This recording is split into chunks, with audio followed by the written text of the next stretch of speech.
Welcome to another episode of Prepper Talk Radio, radio for the ready-minded, the podcast for the prepared, with your hosts, Scott, Shane, and Paris. We're all in the house tonight. We're all excited to share with you some wisdom about the World Report. Typically, we do this on the live, but today we have something else planned for the live. So that's going to be next episode for those of you listening on the podcast. So thank you so much. Stay tuned for that episode. We're going to be running some scenarios on that one. So you're going to want to, listen in a couple of days when we drop that one. Before we get started, I want to make sure that you go to our website, preppertalkradio.com. At preppertalkradio.com, you'll see we have a new link on the top. I'm sharing it on the screen for those that are on YouTube. And it's for Mountain Man Medical. It's a deal just for you. Prepper Talk Radio listeners automatically save 10% on select trauma kits through this page. So if you go to preppertalkradio.com, at the top, you click First Aid, and it'll take you straight to Mountain Man Medical. We have a page dedicated just for listeners of Prepper Talk Radio to get 10% off on select trauma kits. So not every kit is got the discount, but the good ones, there's some good ones that really do. The next thing I want to share with you guys about is a new program that we have. We have partnered with another affiliate program. If you go to Prepper Talk Radio, across the top, you'll see next to First Aid, you'll see Good Life. preppertalkradio.com/good life, or just go to our website and click on the Good Life tab at the top. That is our effort right now. We have a huge push in America to make America healthy again. And this is one of our affiliates that helps people get healthy, stay healthy, and do it at an affordable price. And what's really cool about it is that it has a side hustle opportunity that you can actually become an affiliate yourself if you are looking to make extra money, or if you want to know about some ways to make some extra money right now in today's economy. It's a huge opportunity. Everybody's looking to make more money right now, I think. So whether you want to just become more healthy by getting some fantastic products at a great price, or if you want to actually get products at a great price and make some extra money, go to preppertalkradio.com/good life and check it out there. We got Scott's got a video there, as you can see if you're watching on the YouTube channel. I got it up here for us to see. So again, let's thank you. Today we're going to talk about our World Report, as I shared earlier, and we are going to dive right in. Shane, I know you've got the huge list, pages of notes, yes, ready to rock, so we can see what's going on in the World Report. All I know is that several things that I've come across in my studies. There's I think the new, I don't know if you guys are going to bring this up at all, but one of the good things that I found is the new FBI director. They had a huge. Kash Patel is the FBI director, and Dan Bongino is the second in command over there, and they just had a huge bust. They got a ton of stuff, and they're actually they're not pulling any punches on a few of their things. So that's one of the things that I've seen recently, is that they're actually doing a lot of the things they said they're going to do, which is really cool. Well, that was not the article I would have led off with Bongino and Patel. It's more on the lines that Epstein absolutely did kill himself. That wasn't very. I didn't like that part of it, but I'm trying to focus on the entirely 180. Whereas before, I mean, you listen to Bongino, he's all, we have to follow this. We have to stay on top of this because he did not kill himself. Oh no, he absolutely killed himself. So that's not what I was going to lead off with here, but that's a big story to me, and I think it should be to a lot of people as well. Yeah, they did backpedal, unfortunately, and I did not like that at all myself. But that's the trend. I mean, that's what's happening in this administration, right? They start out, no CBDCs. Okay, look at the big, beautiful bill. Some of that's leading into that. We could talk about that. But what I wanted to lead off with is besides that, did you see how Macron's wife slapped him? Yeah, dude, coming off the plane. I don't know if it was a slap, but it was like a push in the face. Yeah. Pretty embarrassing, though. So that's. But I think we're just joking. It was a love tap. Yeah. Right. Yeah, exactly. I thought that was his dad. No, We couldn't really see. I saw like her hand. I'm sure there I was think other Scott's views as turning it well. up with that comment. I am. I'm 100% because what's her name? News lady. She's got a beef with Macron's wife, Candace Owens. But Oh, how many Candace Owens, years that's difference funny. between the two? Oh, we Right? don't need to get into this, but it's like 29 years, Yeah, 20, 27, 24 28. years, something like that difference between the two. Wow. Yeah. And we don't need to talk about that, but you guys should look and do your own. If you don't already know, which I'm hoping isn't, if you're watching and listening to us, you probably already know the deal with Macron and his wife, when they met, how old he was and how old she was, and in their situation. Anyway, I'll get away from that. That's not the important stories we need to talk about. But the main topic I think of today is to brace for more volatility.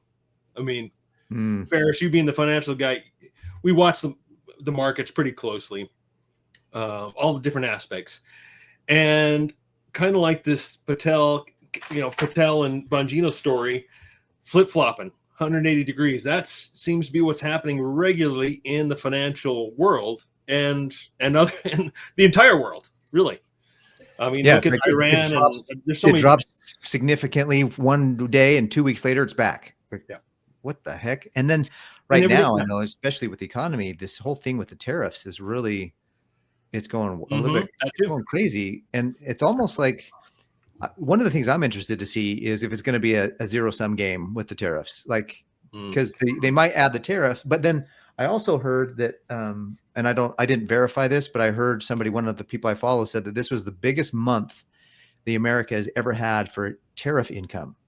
And well, of course, because it's the first month they really implemented it. So of course it's going to be the biggest month, but it's interesting that it actually produced income for us as a country. So it's interesting to see where he's going to put that money. What is he going to do with it? And another thing kind of related, but not totally related, is whatever happened to the Doge? Like, they found all this stuff, but did anything ever happen? Like, that's what I'm like, where's the consequences? Where's the results? Yeah. So no consequences have come out of Doge. Like, first and foremost, there's no consequences that have happened. No rest. There have been cuts, future cuts, and restrictions on certain payments, but there's no prosecution. There's no anything happening, which goes back to what's going on with the FBI, because isn't that their job to do the investigation now? Yep. And that's where I'm concerned with them, because Dan Bongino, I feel like he's 100% a controlled asset. I think Patel might be, especially with this flip on Epstein, but nobody gets as successful as Dan Bongino so fast on podcasting without some backdoor funding, without some promotion, right? Just stepping into the role that they're now in. If they weren't before, they are now. Yeah. In my opinion. And it could be that I'm wrong. I like to be wrong. I'm afraid that I'm not, but yeah, I haven't seen very one-sided. I only saw clips of a presentation with Sean Ryan. Sean Ryan? Yeah, he's the CIA, ex-CIA guy, podcaster. It was funny because he was on Tucker Carlson recently, and they may have totally edited it so it sounded bad, but it was like Tucker Carlson was like, "Now let's address the rumor that you're still a CIA agent undercover," and he's like, "What? Are we really going there?" And then, yeah, we're going. Like, it was almost like they had a little bit of a scripted back and forth situation, but it could have been editing. I haven't watched the whole thing. I saw the clip and I was like, oh dang, because I watched for a year, I don't know, for a long time I watched Dan Bongino, and I appreciated a lot of the stuff he came out with, similar to, like an Alex Jones and some of the stuff they come out with. It's like, take it with a grain of salt. It's good to hear what they're saying because it makes you kind of say, okay, I need to go do my own research. And so that's kind of what I really like Dan Bongino. He's been a good voice for the conservative movement for a long time, and he gets people thinking, which is something that I think is good either way. And that's something that, whether he's controlled op or not, Hegelian dialectic or not, at the same time, it's okay if he is, because he's getting people to think, and hopefully those people are doing their own research. I don't think the masses do their own research. I think they kind of get in with a talking head and they just follow whatever they say. And so I hope nobody listening to us follows whatever we say. I hope they do their own research, because that's going to be really dangerous if you follow the stuff I say. Right. If that's important to you and you want to know the truth, then yeah, you got to do your own research. If, like me, there's just way too much to do research on, and so I skim, and ultimately all of this is really not that important, right? Why am I going to go down this road and go in deep unless it really affects me personally or individually, at home? And ultimately all this stuff really does, but what can we do about it?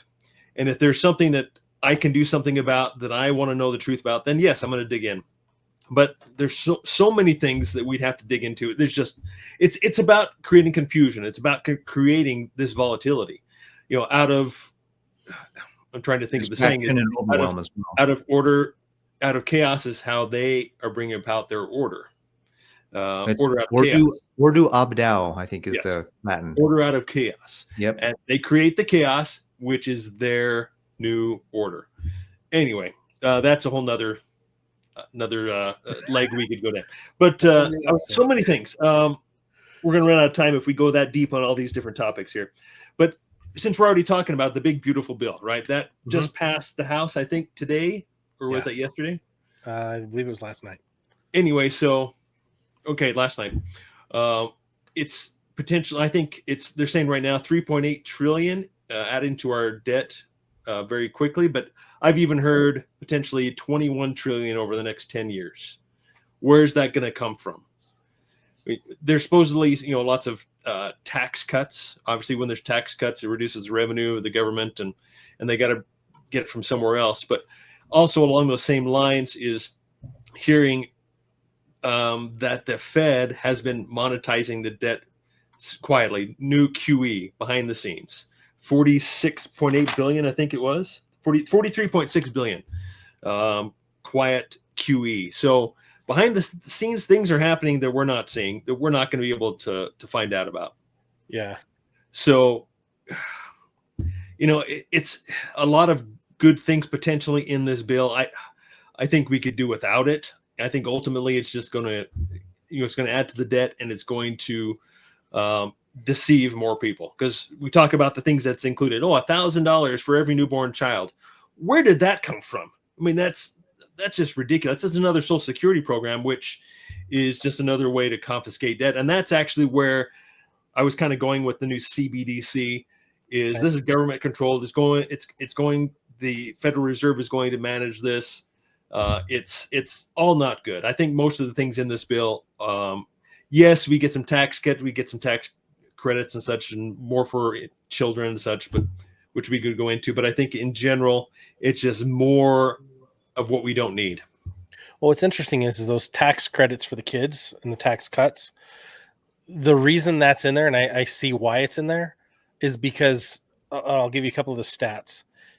Floridians and Texans combined are losing 1.6 million people in births, right? In potential Floridians and Texans, right?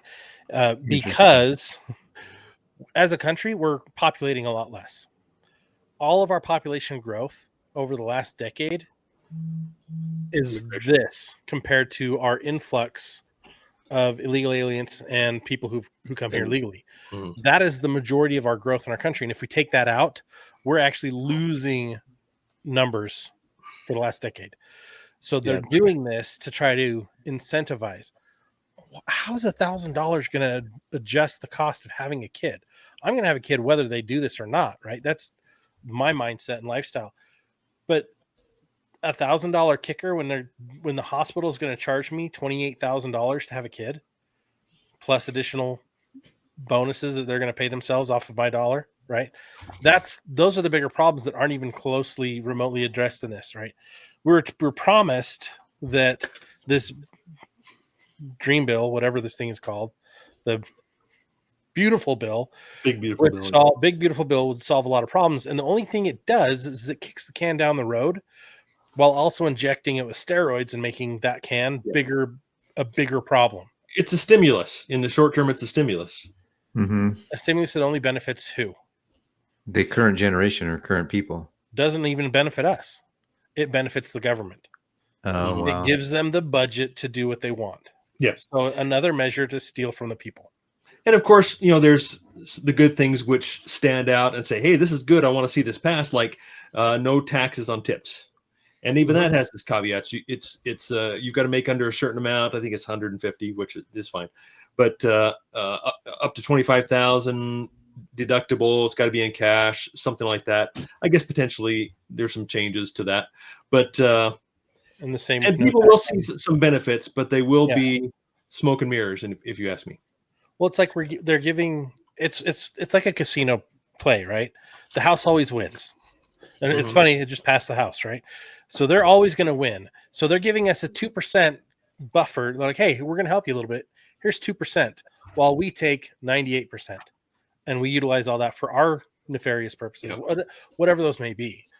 Well, this 1,116 page bill has got to have so much pork and make you sick, right? Which I'm not, even if I read it, I probably wouldn't understand it, right?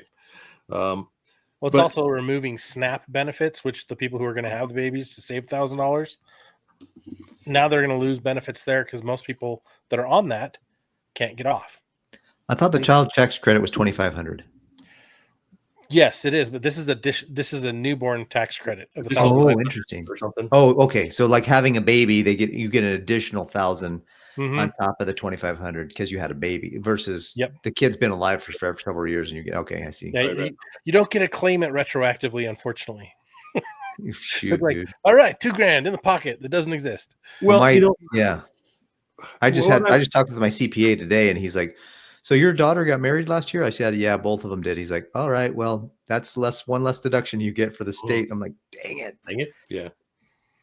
Well, what I was, I guess, getting around to with this big, beautiful bill is another thing that we're seeing behind the scenes, if you're looking, is where the chaos is going to start is going to be in the bond market, in the debt markets, right? And that's where interest rates are determined and so forth. And what's happening to interest rates? They're going up. Mortgage rates are going up. You look at what's happening in Japan's bond market, the USD. I mean, their 5-year bond auction actually today or yesterday had the highest demand ever, like 70 billion. So I'm like, what is going on there? Whereas previously, and I forget the day, but it was, I think maybe the 15th or so, another bond auction for the 20-year, if I remember correctly, was one of the lowest ever. And which causes the rates to go up and the value of the bonds to go down. And Japan is having a bond crisis right now. If you guys want to dig into that and do some research that way. But all of that is connected. It's all tied together. Japan owns most of the U.S., a lot of U.S. debt, billion. I don't remember how many billions, but they're going to have to liquidate that and sell that to prop up their currency, which then causes rates to go up and values to go down. So I think this is all connected. It's just kind of, again, like I said, smoke and mirrors. Look over here. Don't look over there. We're going to do this over here and grab your attention while things are behind the scenes are getting scary or volatile. Well, and the whole big, beautiful bill is 100%. I agree with you. It's all smoke and mirrors. They're pulling more away from us and using more in their discretionary funds. I think one of the only a definite saving grace is at least now we know, like we know going forward what things are going to be, whether it's to whose favor, we'll figure that out. But at least we know, like we know the tax brackets aren't going up. We know the child tax credits. We know that estate, most Americans aren't going to have an estate more than 15 million, but at least they moved the state, taxes up a little bit for those that can get there.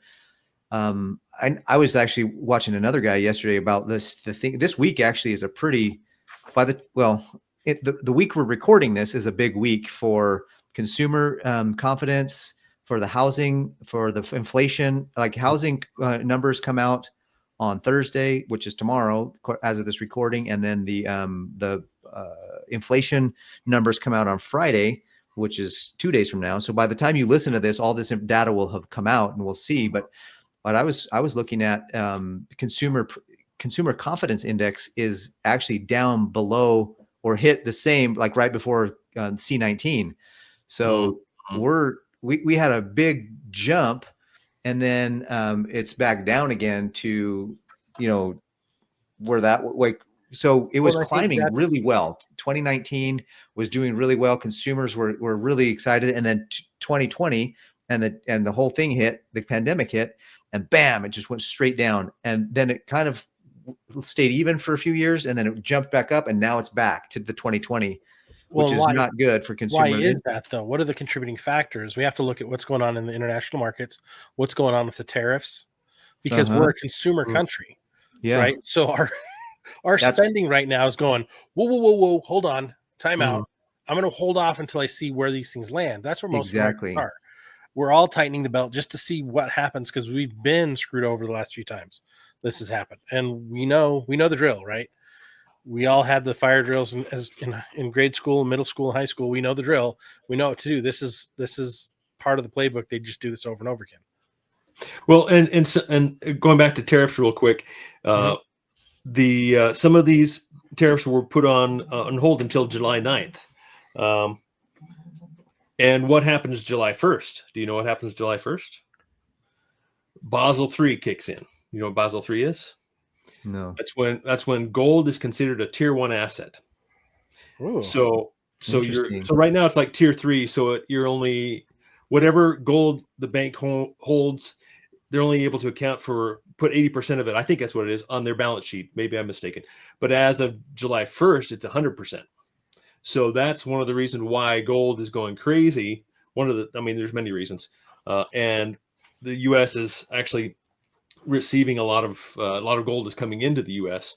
So who knows what's going to happen on July 1st when it relates to precious metals and markets and so forth. And that being so closely tied to the next deadline for or reprieve for the tariffs is a little kind of close, to me. Again, don't look over there, look over here. It's hard to decipher, very confusing, and again volatile. But that's the way they want it, right? They don't want us little guys understanding the system and warning others. But we need to get you a beautiful assistant for your magic show over here. Like, smoke and mirrors. Look over here. Like that's what our government's doing. They're like, oh, look, take a look at my beautiful assistant. I'm going to make her disappear, just like the entire economy, right? Okay, so here's a funny thing. Yeah, there's definitely some crazy stuff going on. Here's some data. Are we done with the big beautiful? Yeah. Let's move on. Okay. Have you guys looked into the reports that have been coming out about Lahaina? What's happened in Hawaii? A little bit. So I saw a report this morning, and the numbers were so big. I was like, I got to double check this. So I went in, I did some diving. Do you know how much the temporary housing per unit cost that FEMA brought in? $700 or something like that, wasn't it? $411,000 per unit. Oh, okay. That's what they provided temporary housing. So they bought these units. Some of them were up to $832,000 for a unit. Some of them there were as little as like $144,000 per unit. But the average was $411,000 per unit for these temporary housing that all got shipped there on ships, offloaded on trucks, and dropped on land. That's it. The same, and they're all like 1, 2, and 3 bedrooms, small little single wides. That market rate for those across the United States is less than $87,000 a unit. So these companies that came in and contracted with FEMA just ripped off the American people even more, and they're all going to get demolished when they have their permanent housing available. Well, they've even heard that they're not issuing building permits, especially along the waterfront. They're not allowing structures to be rebuilt there, even though it's properties owned by people who've lived there. Their parents lived there and their grandparents lived there. Yeah, generations. They're natives. And the same thing is happening. There's a lawsuit against the mayor of LA, and also another lawsuit against the mayor. I forgot the name of the city. In the other one in California, where they're not allowing permits to be done again. And it's funny because you see all the celebrities who live there are freaking out. I don't care about them. I care about the regular people that live there that can't get their home rebuilt. Yeah. Right? The non-millionaires. It's absolutely, it's messed up. The system's messed up. Everything's stacked against it. So you have to have plans. You have to be putting together your bug out location. Do I have to exfil and go live with my aunt and uncle? Am I going to go live with my brother and sister in the next town over, next city over? Is this going to be a 2-year, 3-year situation while we rebuild? Like, those are the things we need to be planning for as preppers. Yeah. So many different directions to go here. I guess you heard about Putin's helicopter being attacked by a swarm of drones. I haven't had a chance to read it, but I want. What happened in the past couple of days, and so they're considering it an assassination attempt on Putin, and it was obviously Ukraine, and Ukraine can't do anything without U.S. intelligence or NATO, right? Mm-hmm. And so earlier in the month, Trump was it an actual attack or just surveillance? No, it was an attack. It was absolutely wow. attack. They were able to I guess fend it off. But Trump had a call with Putin earlier this month. I think around the 15th. And anyway, there's a 2-hour call. It was supposedly it was good, and that what was his quote here? He said, I don't have it right in front of me, but that he sees an end to the war. That Trump sees an imminent end to the war, and then. In the last couple of days, what does Trump say about Putin? They did have, after Putin was attacked, they did launch rockets into Ukraine. It was, I guess, I don't know how many rockets, but it was quite intense. And so, what does Trump do? He stands up, calls him. He's going crazy. I've got his quote here. Yeah, he says Vladimir Putin has gone absolutely crazy, and he is playing with fire. Yep. And so again, 180 flip flop from on, hey, I see an ending to the war to. You're crazy. He's calling it Putin names, right? He's offending him. Again, more volatility, just more craziness. Well, that's how I look back at the tariffs. And I look back at like everything that we've been told, everything that because Donald Trump is not a closed door negotiator. He is a flashy negotiator. He's gonna do everything he can to aggrandize everything, and so you really don't know where he really wants to land on this. Right. Mm-hmm. And he's more than anything, he's a showman.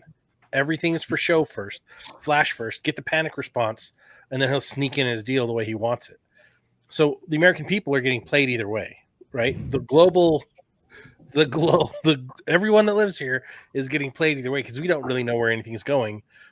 And we also have found out recently that during his first presidency, there was an interview like last month where a couple of the former directors of the FBI, they came out saying, yeah, we didn't give him information because we knew it wasn't safe with him. Interesting. So there's talk of prosecution on that because that is the sitting president has the highest security clearance and is supposed to get all the info, he can say, I'm declassifying this. He can think I'm declassifying this and share it, and it's declassified from what I understand. Right. And what happened was they were intentionally keeping information out of his hands, so he could not know what exactly is going on, both in the FBI, the CIA, and funds in the DoD were completely withheld. Mm-hmm. So I think that's why, now that I know that, I think that's why Doge was so key. They wanted to see where funds were going so they can access and identify what plans are being put into place and what intel is being used in what way, and also what's being hid from him. But also, like you say, that was a show, absolutely a show. But they've saved 150 billion, something like that, mm-hmm. and 20% supposedly going to go to us taxpayers. Oh, no, that's never going to happen. Yeah, exactly. There's all this talk and hype. Oh, and then that rallies the markets, or where that boosts everybody's optimism. And like you say, it was to get people to spend. Exactly. Yeah, we even did a show on that where we were like, what if we got the money? What would we do with it? And clearly it's crickets since then. Yeah, exactly. A couple $100 maybe at this point. And we all agreed we probably would never see any of that, but we wanted to play the wishful thinking game. Yeah, which is fun. And that's always fun to do. But and also along those same lines, you look at Iran, obviously big hot topic right now, where Trump previously said earlier this month that he will only accept full total disarmament of Iran's nuclear program. Not they can't keep their nuclear program for a nuclear power at either. They can't have it whatsoever. And I don't remember his previous stance on that, but it seems like initially it was okay. It's okay for nuclear power, but not for weapons. And now it's just none whatsoever. And so, of course, Iran has said that's not acceptable. If that's what's coming to the table, we're not coming to the table. In so many words. Well, speaking of nuclear power, didn't he just pass a bill to to kind of move small nuclear reactors forward? And Just there's so much bureaucracy in that particular realm of nuclear power. It just takes decades to get any nuclear plants built or approved. well, they can make portable ones now, like that are small, and those ones are faster to build. So you're right, but yeah. So, and I understand how nuclear power is good, but I mean, look at Fukushima.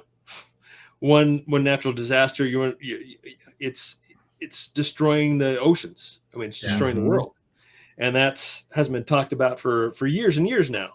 But it's still happening, and the same thing can happen. So there's obviously, let's stick with oil. Let's stick with coal. We can do it clean. But what are we seeing with that? I mean, the price obviously of oil dictates what's happened here in the U.S. and we have more expensive oil compared to overseas. Anyway, that's a whole nother discussion. But Trump came out with I think it was probably an executive order saying, "Hey, we need to streamline this process." And so that's technically good news. But the reason we need more power, the country needs more power, is for AIs, for data centers. That's what's going to be hogging up this power. And that's another thing we could talk about, is turn the conversation towards AI. That's another huge hot topic right now. I mean, that is everywhere. 50% of everything online is AI or AI bots. Everything we see, I see all these shorts pop up, and I can just tell, oh, this is an AI. This is all AI. I saw a post today that something about some lady lost her job to an AI robot. Actual robot. I guess, I guess. So I'm like, so the technology, everybody says, oh, we probably in the next 5 to 10 years, we'll have this, that, and the other. I'm like, no, bro, we're talking the next 3 to 6 months, probably. We're going to have some incredible, 2 years at most. Yeah. And they're allowing AI to redesign the mechanisms and the systems and to rebuild it. Right. Here's the crazy thing about that. So we have all these tariffs that are pushing to partially to bring companies back, manufacturing back to the United States, but they're not going to be creating jobs because they're going to be using AI and AI robotic systems. That's the bigger problem coming down the pipeline, because we're going to have the same products, but now they're going to be made by robots in our locations, which means we're not going to have jobs for our people.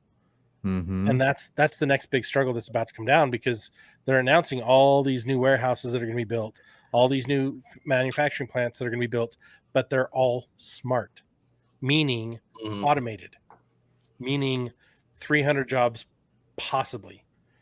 Yeah, versus thousands that what a plant would normally give. Yeah. It's going to be a fraction of the amount of jobs. Well, did you guys hear? This is kind of funny because we're talking about like all the different hiccups in the world, right? Did you guys hear about the tornado that hit Colorado a few days back? I saw something about it. Yeah. Tornado, hailstorms, all these other problems took out an 80 megawatt solar farm. Completely destroyed the whole thing. Wow. So now there's all the shards of this farm that are all toxic, just sitting there, and they have no plan to rebuild it. The plan right now is to just leave it and cut their losses, because the big beautiful bill is going to cut back all the subsidies for all these naturally renewing energy systems and EVs as well. Yeah. And that's another reason why we need to get more electricity. Obviously, the AI is all the people who are running AI are pushing for a nuclear power sources, but you can't have all the EV car companies are like, look, you can't, like California, for example, they said no more cars on the roads after a certain year that aren't EV. Well, there's no way the grid can support that. Like the current grid can't even can barely support what they have. you add another 30 million cars to it, or whatever the amount of cars is, like, forget it, dude. Like, the grid's going down unless you have something more robust. And hate to say it, to you, knucklehead tree huggers, and I love environmentalism. I believe in it myself, but I like to hug trees myself. solar is not the answer. These solar farms cause more animal deaths and shrubbery and foliage deaths than they're worth. I mean, when you really do those studies, these big old wind turbines kill more birds than they give us the electricity. It's not the risk reward ratio isn't what we thought it was. Well, and then you look at the all these solar farms. They're putting them out in the middle of good land that now they can no longer graze in. It's killing natural wildlife. They're having to rehabilitate birds, or they just let them die. Rabbits, all the different microbiomes that work out there are being killed. Yeah, completely destroyed. There's that big one just outside of just inside of Nevada, near the California border. That salt one, they were killing. So many birds were dying. I think they shut one of them down. Vapor heat, yeah, the vapor heat generated by that solar induction cone is so hot that it's killing everything within a certain radius that flies by because it's so hot. That's just one of them. Now imagine this. They've got those all over the Middle East that are also being shut down, but they're just leaving them alone. So now they're just these massive toxic sites that are being left, because who's going to clean it up? There's no value in cleaning it up to the people who put it there. And they don't care about the value to economy. They don't care about the value to human life or biomes and ecosystems and habitats. They just care about that. But I want to take you a level further. What's happening to the water rights of those areas? What's happening to the water rights all over America? Who's buying up all the farmland and agricultural land for the water rights? Have you guys looked into this? Well, Nestle and the large corporations. Nestle. So they're doing it through water asset management, Greenstone, and a handful of other Wall Street firms. But Nestle owns 80% of the water rights in California and is expanding all over the United States. And that's privately owned by a single family. That's what, I was about to say, I think one family owns most of the water rights in the state of California. And that's the dude that's going to the top of the, isn't he the new World Economic Forum guy? Oh, the Nestle, the former CEO of Nestle is a new CEO. That's right. The CEO, not the owner of the company. But what's interesting is when, but those two guys, if that guy's running their company, they're connected. Yeah, absolutely. When California asked for water to help with the fires, Nestle said no. Wow. It would be devastating to the global economy. That was their response. So you better start getting your evaporative distillers set up so you start pulling water out of thin air, because it's going to be gone soon. You're not going to be able to have any rights. The nose for it. Yeah. That's crazy, dude. Oh, that's a whole nother. We could take a whole show on that, just on water. But let's stop there. Yeah, exactly. So many other topics that are world news that I could bring in here. I know we're running a little short on time, but let's talk about Moody's just downgraded the U.S. debt, right, from AAA to AA1, AA minus, something like that. Yeah, that's not good. And some of the other credit agencies had already downgraded the U.S. credit in 2014 or 2011, something like that, 2019. And so, I mean, that's just, to me, indicating de-dollarization, right? And if you're really looking at what's happening, and that's what's happening. I mean, look at the BRICS, their currency, Donald Trump's threats against the BRICS previously. Them, if they create a currency to compete with the dollar, there's 100% tariffs. That's something he said. This is a month or two ago.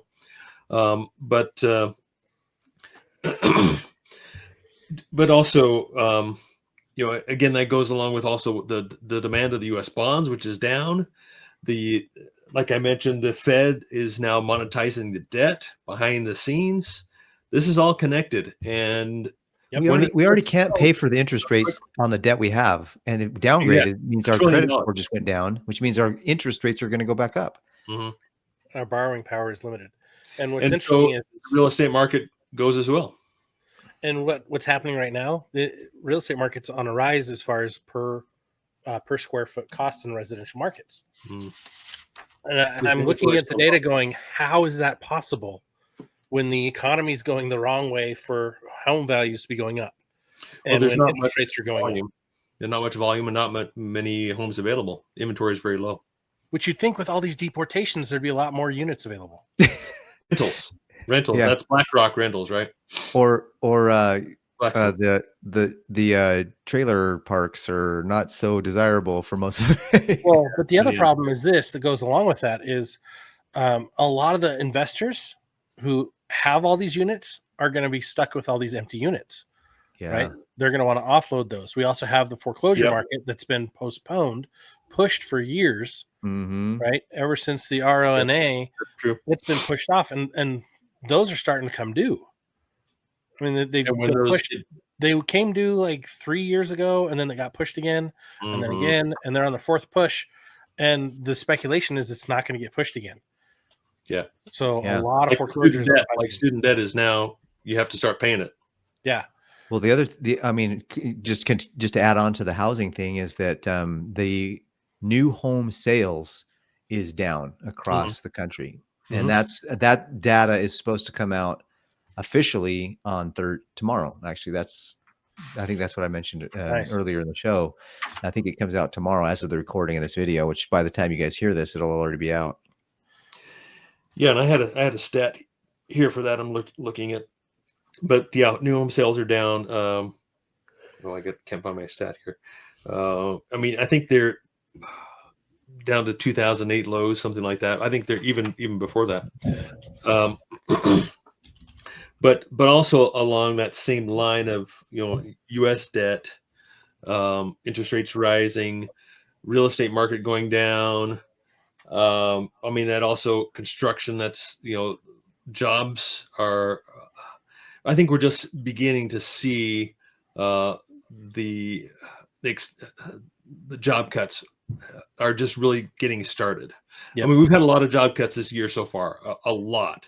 And I think it's going to really increase continuing. Look at Walmart. They said we're going to have to raise prices due to the tariffs. They got a bunch of crap from Trump on that, and they kind of backpedaled a little bit, but it's still going to get passed on. So did you see, and I've got to verify this a little bit more, but there's a Walmart account you can set up where you get for $89, you're a member. They're now making that mandatory in a lot of areas to use the self-checkout. So I've got to do some more research on that because it just came across my headlines this morning. You're not going to be able to use self-checkout, and they're moving everything to self-checkout. So you're going to have to be a member to be able to use it. So I got to do some research, but if that's the case, they've already jacked up prices in preparation for all these I just forgot the word, tariffs. But it's interesting to watch because these super companies have already destroyed all the mom and pops in the country. Yep. Where we used to go and we used to have amazing relationships with the owners and get the things we needed. And if they didn't have it, they knew who to go get it from. Right now, if it's not available, you're screwed. There's no one else that's going to have it. And you're only allowed, it's a pay to play system where if we move to the CBDC sooner than we think, then we're forced into only being able to shop at certain places that are approved. Walmart's perfectly placed for that. Yeah. Mm-hmm. Well, that's a globalist institution right there for sure. Yeah, absolutely. And along that same line is to kind of finish up here, a couple of things that I really wanted to bring out. Did you see, I think it was just yesterday, day before, that there was a Christian rally in a park in Seattle. And they were attacked, or really it was the police that were attacked by Antifa. And I think maybe Trantifa as well were there. And who did they blame it on? They blamed it on the Christians. Yeah, the mayor blamed the Christians for having the rally. But they gave him a permit. They suggested the park. You can have your rally in this park. They gave him the permit. And it all came down, well, you shouldn't have been doing, And so what I'm getting with that is that's the trend. That's where things are going. The Christians are the only ones who it's acceptable to attack. You can't attack. You can't say bad things about the Muslims or the Jews, is Israel or anything like that. So it's just the Christians who are getting the majority of, and will continue to get that. I think that's a trend where that's going, and I guess also, again, like I say, more volatility is the theme. Read a report how in Germany there's been a wave of knife attacks, an average of 79 per day, knife attacks. And we know the reasons why. We don't need to get into that. I mean, at least part of the reasons why. And another thing about Germany is that they also, this just came to my mind, they also just gave the go-ahead that any German weapons can now be used to any distance within Russia. They've pulled back any restrictions that Ukraine can use any weapons that they've given to Ukraine, that Germany's given to Ukraine at any distance within Russia. Again, another acceleration to that conflict over there. And it's just, we've got to be on our toes. We've got to keep our eyes open and stay out of these locations, these places where bad things can happen.